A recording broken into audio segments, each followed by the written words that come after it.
Salut à toutes et à tous. Dans cette vidéo, nous allons voir des exemples de requêtes avancées avec la fonction Query de Google Sheets. Si vous n'avez pas vu la première vidéo, je vous conseille de la regarder avant de visualiser celle-ci. Cela afin de mieux comprendre les exemples de cette vidéo, sauf si évidemment vous êtes déjà familier avec cette fonction. Mais avant de commencer, vous trouverez en téléchargement dans la zone en dessous de la vidéo la fiche d'exercice que je vais développer en détail dans cette vidéo. Bref, sans plus tarder, passons tout de suite à la pratique. Alors nous voilà maintenant dans le fichier d'exercice des requêtes plus avancées avec Query. On va retrouver ici notre base de données qui va nous permettre d'afficher nos différentes requêtes et les requêtes qu'on va devoir afficher. Ici j'en ai une dizaine à réaliser. Donc là dans ce cas-là, je vais les afficher directement dans le tableau ici pour que vous puissiez les voir plus facilement, donc à la fois voir le tableau de base de données et notamment que vous puissiez voir plus facilement comment je réalise les différentes requêtes. Mais dans votre cas, vous allez pouvoir en fait depuis la fiche d'exercice ici directement cliquer, par exemple si je prends la première requête, sur le petit bouton plus et ensuite taper la requête directement dans la première cellule qui est tout en haut du tableau, comme on l'a vu déjà dans la première vidéo de la fonction query avec les exercices de base. Donc voilà, je vais fermer et moi je vais donc tout de suite commencer avec la première requête. Donc la première requête qui n'est pas spécialement la plus simple, on va devoir afficher la liste des personnes embauchées après le 1er février 2012. Donc là on voit dans l'exemple, on a une base de données avec le nom, l'âge, le service, la date d'embauche, les formations suivies depuis l'embauche des différents salariés et s'ils sont présents au siège ou non par exemple. Donc là c'est vraiment complètement une base de données fictive, c'est pour vraiment vous donner une ordre d'idée de ce qu'on peut faire avec des fonctions plus avancées avec Query. Donc là pour commencer, comme on va le voir, on va donc afficher la liste des personnes qui est embauchée après le 1er février 2012. Donc comme vous allez voir, c'est pas hyper simple de gérer les cellules de type date avec Query. Mais on va voir tout de suite comment le réaliser si jamais vous avez ce besoin par la suite. Donc l'une des choses qui est bien de faire, c'est si on veut se baser sur une date, donc là ça va être le 1er février 2012, c'est de placer carrément cette date dans une cellule qui va nous servir de référence. Ça fonctionne beaucoup mieux de cette façon. Donc là, dans l'exemple que vous allez devoir faire, vous allez devoir vous baser sur la cellule B21 pour cette date. Donc je vous ai fait gagner un peu de temps, c'est-à-dire que vous allez pouvoir vous baser sur la cellule ici et après taper votre requête là. Voilà. Donc moi, ce que je vais faire ici, je vais me baser non pas sur la B21, mais sur la I5 ici. Donc j'ai dit le 1er février 2012. Et donc, je vais tout de suite commencer par taper ma requête ici dans cette case. On commence évidemment comme d'habitude avec égal query. Voilà.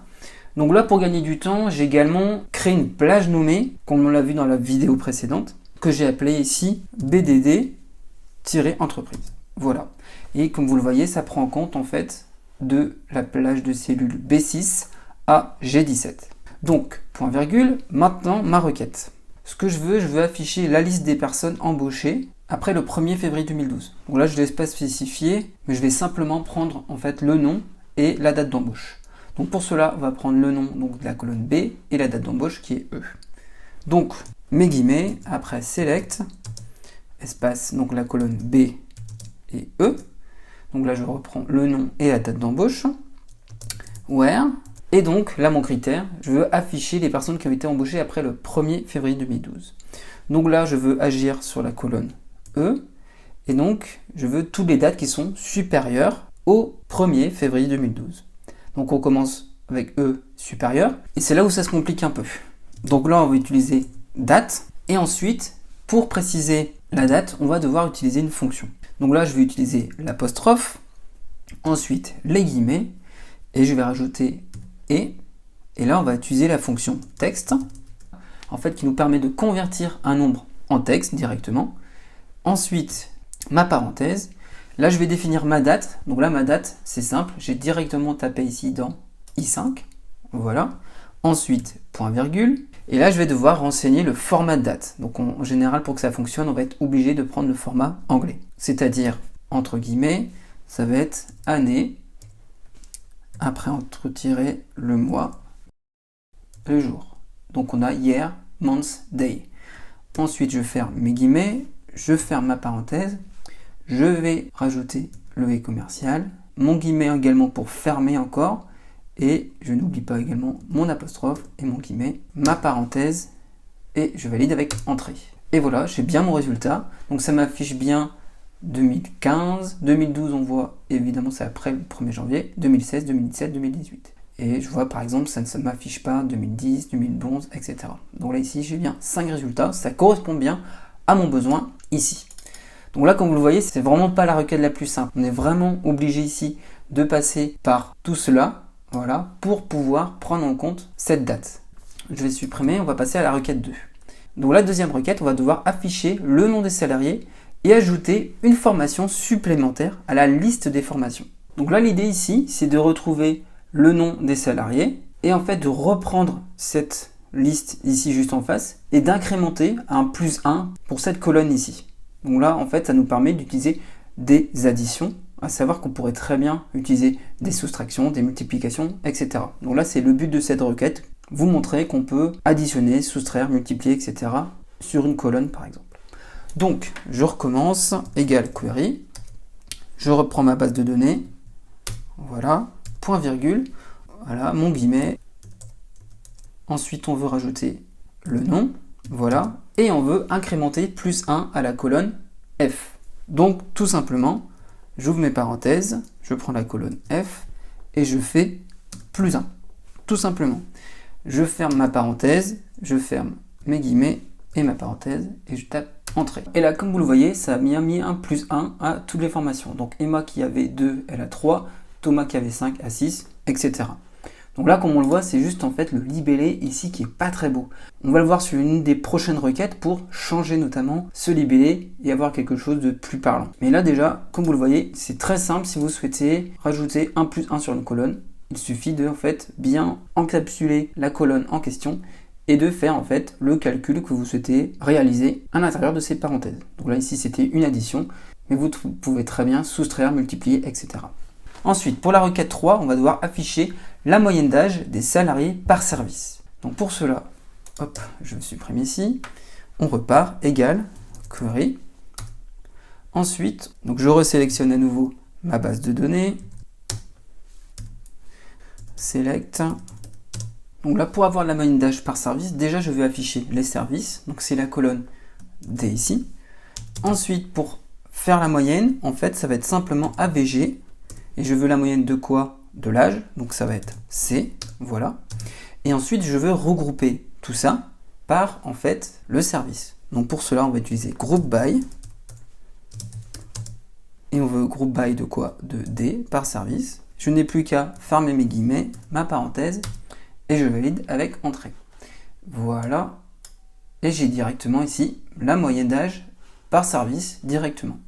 Donc là, on voit rajouter 31,666. Je peux très bien arrondir. Pour cela, hop, je sélectionne ma colonne et je vais cliquer ici, par exemple, réduire le chiffre après virgule. Voilà. Ici, là, je ne veux pas de chiffre après la virgule. Par exemple, je pourrais très bien en rajouter en cliquant sur le bouton ici. Donc voilà pour cette deuxième requête. Ensuite, la quatrième, on veut afficher le nombre de formations suivies par service. Alors, je reprends ma fonction ici. Je vais garder ici ma base de données et je vais supprimer déjà ici. Donc là, dans ce cas-là, je vais également devoir afficher le service. Donc ça va être commencé par un D. Ensuite, virgule. Après, je veux afficher donc le nombre de formations suivies par service. Donc là, en fait, on va faire le cumul des formations des différents services. Pour cela, on va faire la somme des formations. Donc là, on a déjà récupéré le service. Pour faire la somme des formations, on va simplement taper ici sum. Donc vous voyez somme en anglais. Ensuite, entre parenthèses, la somme des formations, c'est la colonne F. Je ferme ma parenthèse. Et là, à nouveau, je dois grouper par quoi? Par service. Donc là, on reprend group by D. Et je n'ai plus qu'à valider avec entrée. Et donc, j'ai bien, en fait, pour la communication 10 formations, la direction 5, etc. Donc, si je regarde pour la communication, elles sont ici. Si je sélectionne, et en bas, on voit ici, j'ai bien 10. Donc, c'est tout bon. Ici, ma requête. Donc voilà, dans ce cas-là, en fait, c'est simplement un somme de F pour faire la somme directement d'une colonne. Ensuite, la cinquième requête, on va devoir maintenant dans la cinquième requête, donc ça va être la même chose que la requête 4, donc afficher le nombre de formations suivies par service, mais dans ce cas-là, on va devoir rajouter une étiquette, en fait, avec l'intitulé nombre de formations pour la somme des formations, et en plus, on va devoir trier le nombre de formations par ordre décroissant. Donc là, comme on le voit, on garde ici directement cette formule. Je vais devoir changer l'étiquette qui est là pour avoir quelque chose de plus parlant et de plus agréable à afficher. Et comme on l'a vu, trier les données par nombre de formations décroissant. Donc pour cela, je retourne sur ma requête. Ensuite, je vais me placer directement à la fin ici. Donc je veux déjà afficher mes données par ordre décroissant du nombre de formations. Donc pour cela, je vais utiliser order by. Voilà. Donc je reprends ce que j'ai dû taper pour ma colonne des formations, c'est-à-dire sum f. Voilà. Et dans quel ordre je le veux? Là, je le veux dans l'ordre décroissant. Donc pour cela, je vais rajouter DESC. Si je voulais dans l'ordre croissant, ce serait ASC. Ensuite, je vais devoir définir un label plus pertinent. Donc pour cela, je vais taper directement label et je retape label de quelle colonne? Donc là, ici, de mon cas, sum f. Je ferme la parenthèse. Et il doit s'appeler comment? Nombre de formations. Donc ce titre-là, je vais le mettre entre apostrophes. Voilà, je l'ouvre et là, je vais l'appeler nombre de formations. Comme ceci, je ferme mon apostrophe, mon guillemet est bien fermé ici, et je n'ai plus qu'à valider sur Entrée. Voilà, donc comme vous le voyez directement, ça a classé tout de suite mes formations dans l'ordre que j'ai défini, et ça a bien changé mon libellé ici. Donc voilà pour vous montrer rapidement la requête. Donc là, c'est vrai que ça fait un petit peu long, mais comme vous le voyez, il faut vraiment décomposer, il faut y aller étape par étape, et en général, on arrive au résultat quand on prend son temps. Donc moi, ce que je vous recommande aussi, c'est d'abord commencer, comme on l'a vu, avec simplement sum et group by, et ensuite rajouter au fur et à mesure les autres options. Voilà. Alors maintenant, la requête 6. On va devoir afficher le nombre de personnes par service. Donc pour cela, hop, je retourne ici. On va enlever tout ça. Voilà. Donc là, ça retrouve un petit peu ce qu'on a fait avant. Sauf que là, ça va être pas la somme, mais on va compter en fait les différentes personnes qui sont présentes dans le service. Donc là, je veux afficher déjà le service, donc ça va être D. Et là, maintenant, on va devoir compter les colonnes en fonction du service. Là, finalement, peu importe la colonne qu'on utilise. Là, je vais utiliser la colonne B. Donc, je vais compter, en fait, compte B. Là, on va les grouper donc, par service, D. Voilà. Donc déjà, si je tape sur Entrée, on est tout bon. Donc, on a bien, en fait, le nombre de personnes par service, c'est-à-dire on voit à la communication, ils sont 3. Communication, ils sont bien 3. À la direction, une seule personne. Voilà, et ainsi de suite. Donc voilà, déjà ça fonctionne. On peut compliquer un petit peu. Donc pareil, on voit le label est vraiment pas intéressant. Donc pour compliquer ça encore, on va taper ici label. Et on va refaire la même chose. Compte. Ici, on a mis B. Et on va définir, par exemple ici, NB dans le service. Je referme mon apostrophe, Entrée. Voilà, donc ça a bien changé mon label ici, tout simplement. Donc si je reviens, on a bien ici, on sélectionne D, le service, et ensuite, en fait, comme on veut le nombre de personnes par service, j'ai simplement fait ici un compte B, mais j'aurais pu utiliser n'importe quelle des colonnes. En fait, ça a compté le nombre de fois que ça va afficher directement ici les données par service. Après, mon group by pour savoir l'ordre, en fait, d'affichage. Et si besoin, le petit label pour afficher en fait un intitulé beaucoup plus pertinent. Ensuite, la requête 7. On va devoir afficher les 5 premières lignes, donc le nom et l'âge, des salariés de l'entreprise. Et cela rangé par ordre croissant. Alors, pour cela, je me place ici. À nouveau, voilà, je supprime.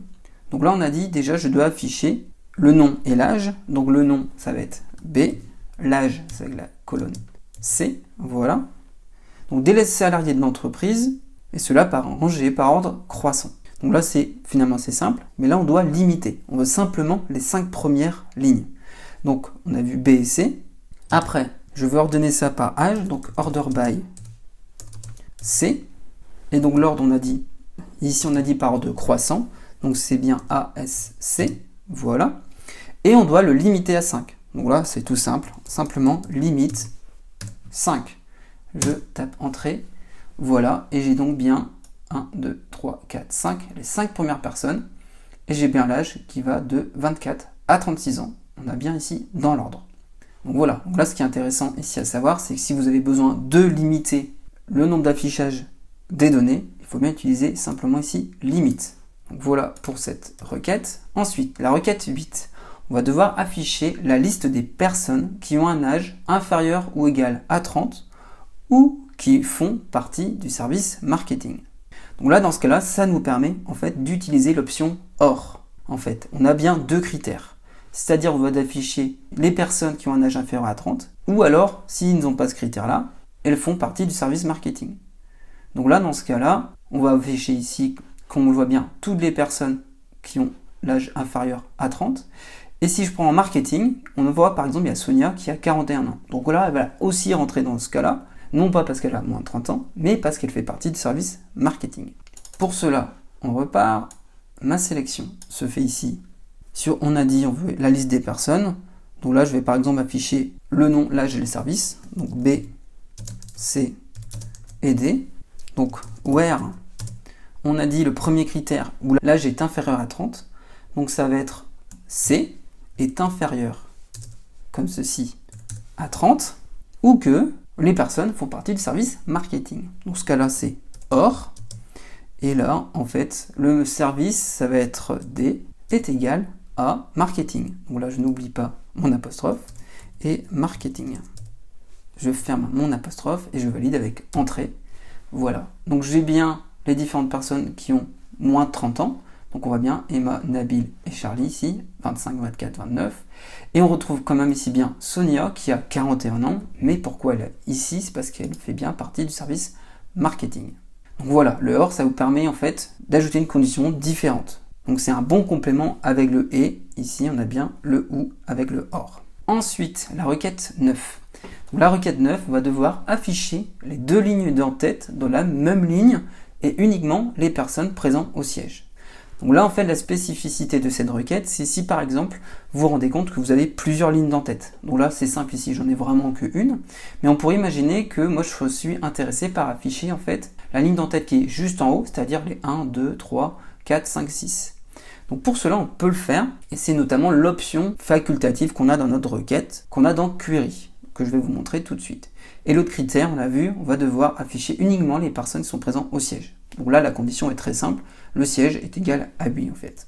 Alors, je reprends directement ici ma fonction, hop, donc je veux afficher uniquement la liste des personnes qui sont présentes au siège. Donc là, je vais prendre pareil, B, C et D. Donc where G, et on a dit est égal à oui, comme ceci. Ou vous pourrez évidemment taper l'inverse, c'est-à-dire où G est différent de non. Par exemple, ça fonctionne aussi. Et ensuite, pour afficher plusieurs en tête, c'est là où on va taper point virgule et à cet endroit. Donc si je tape 1, je prends, en fait, ça me spécifie, c'est le par défaut en fait, que je prends tout de suite la première ligne, c'est la ligne d'entête. Et si je considère que je veux plusieurs lignes d'entête, il faut que spécifier 2 ici. Donc en fait, ça veut dire que les deux premières lignes, on voit des lignes d'entête. Là, je vais avoir un problème parce qu'on voit sur ma base de données, je ne commence pas directement en haut, mais directement à B6. Donc dans ce cas-là, je dois bien préciser que dans mes données ici, je vais plutôt avoir en fait à partir de B5 jusqu'à G17. Voilà, je vais le taper ici, B5, G17.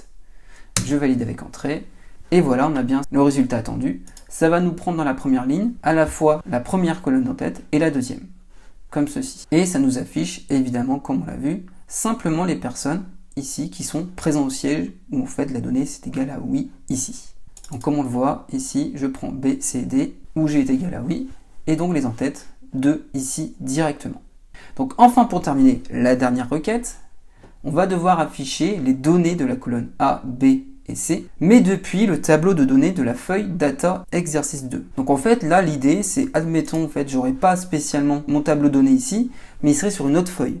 Donc là, comme on le voit ici, directement dans ma feuille, je retrouve le même tableau de données, mais là, dans ce cas, il faut imaginer que vous avez vos données sur une feuille précise, et vous voulez utiliser la requête query sur une autre feuille. Donc là, en fait, je retourne ici, voilà, et donc ma requête, je vais tout supprimer directement ici. Donc là, je vais devoir déjà afficher où je vais chercher les données avec une accolade. Donc voilà, je tape mon accolade, et ensuite je vais devoir spécifier la feuille dans laquelle est mes données, et ensuite la plage de cellules. Donc là, en fait, le nom de ma feuille, c'est datax2, voilà, donc là, il ne faut vraiment pas faire de faute. Ensuite, un point d'exclamation, et après, je vais rajouter, en fait, les coordonnées des plages de cellules. Donc là, ça va être de B4 à G15. Voilà, donc on a bien B4 G15 et je ferme mon accolade, comme ceci. Et maintenant, je vais pouvoir taper ma requête à nouveau, donc point virgule. Et donc là, on a dit qu'est-ce qu'on veut afficher. On veut afficher les données de la colonne A, B et C. Donc là, comme tout à l'heure, entre guillemets, select. Mais alors là, à la différence, on va pas pouvoir simplement utiliser A, B et C. Quand on va récupérer des données comme ça sur une autre feuille, il faut remplacer A, B et C par col 1, col 2, col 3. Donc là, on remplace en fait le vrai nom de colonne, c'est-à-dire B, C et D, par le numéro de colonne en fait en question dans les données qu'on a sélectionnées. Donc là, si je tape col 1, voilà, col 2 et col 3. Et si, ensuite, après, si j'avais des conditions, je partirais pareil, where, etc. Voilà, je ferme mes guillemets, je valide avec entrée, et je récupère bien mes données directement. La col 1, col 2, col 3, qui est bien ici, B, C et D. Alors on ne doit pas taper col 2, parce qu'en fait, avec les données que j'ai sélectionnées, on commence à colonne 1, en fait, ça va être la première colonne de mon tableau de données que j'ai affiché. Donc là, ici, donc de B4 à G15. Donc le col 1, ça commence la B, et ainsi de suite. Donc voilà par exemple pour ce dernier cas, comment réaliser une requête query dans une feuille alors que les données proviennent d'une autre feuille. Donc voilà pour toutes ces requêtes avancées avec la fonction query. Comme vous le voyez, c'est pas hyper simple au départ, donc il faut vraiment prendre le temps de les assimiler. Donc pour cela, il n'y a pas de secret, il faut vraiment s'exercer, tester au fur et à mesure. Donc pour vous entraîner, n'hésitez pas à télécharger cette fiche. Essayez peut-être, après avoir vu cette vidéo maintenant, de pratiquer tout seul. Et dès que vous bloquez, de revenir voir la vidéo pour voir comment j'ai réalisé cela et d'intégrer au fur et à mesure, essayer de trouver le résultat tout seul. Donc c'est vraiment une fonction qui demande du temps à être assimilée et à être maîtrisée. Donc là, avec ce tableau de données, vous avez de quoi vous entraîner et même créer vos propres cas et même pourquoi pas par la suite tester cette fonction query sur vos propres données. Et donc si vous avez besoin aussi d'autres explications, donc cette vidéo est plutôt longue, mais c'est vrai que je dois quand même passer assez vite d'une requête à l'autre, n'hésitez pas à regarder l'article associé à cette vidéo où j'explique également différemment mais par écrit comment réaliser chacune de ces requêtes. Donc merci à vous d'avoir suivi cette vidéo et enfin n'hésitez pas à la liker si vous avez aimé ou encore à vous abonner à la chaîne pour être informé des derniers tutos sur les outils numériques ou sur des informations de life hacking. Merci d'avoir suivi cette vidéo, portez-vous bien et à bientôt.